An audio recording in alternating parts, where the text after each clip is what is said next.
সমাজ ছাত্রছাত্রীরা মাঠে নেমে এসেছে, আপনি তাদের উপর গুলি চালানোর নির্দেশ দিয়েছেন, আপনি পুলিশকে নির্দেশ দিয়েছেন, আব্দুল্লাহ মামুনকে নির্দেশ দিয়েছেন। ছাত্ররা নাকি দুষ্কৃতিকারী, আরে শেখ হাসিনা আপনি নিজে দুষ্কৃতকারী, আপনি নিজে দুষ্কৃতকারী। দেশের আগামী যারা নেতৃত্ব দেবে তাদেরকে আপনিও দুষ্কৃতিকারী বলেন, এটা কিভাবে সম্ভব? আজকে আমি আপনাকে বলি, এই ছাত্র জনতা হত্যার দায়ে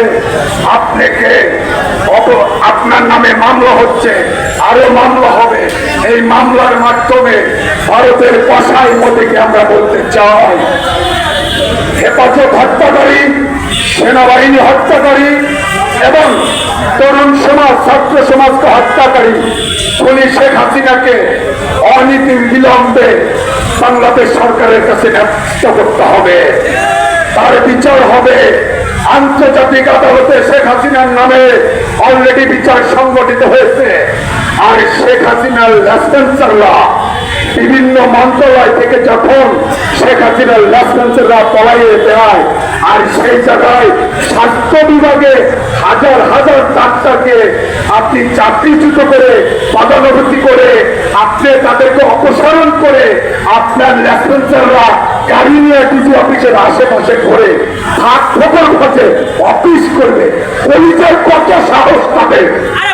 এখন পর্যন্ত সম্মানের সাথে বলছি, আপনাদের গায়ে হাত হয় নাই।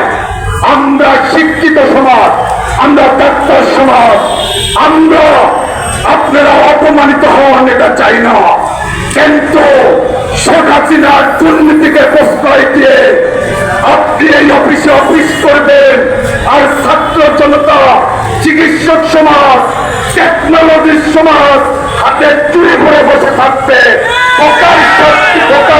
বসবাস করছেন ডাক্তার রুবেদ আমিন সহ যারা দুর্নীতিবাজ কর্মকর্তা আছে, তাদেরকে স্পষ্ট ভাষায় বলতে চাই, এই মাইকের আওয়াজ যতদূর যাবে ততদূর পর্যন্ত আপনাদের নামে 144 ধারা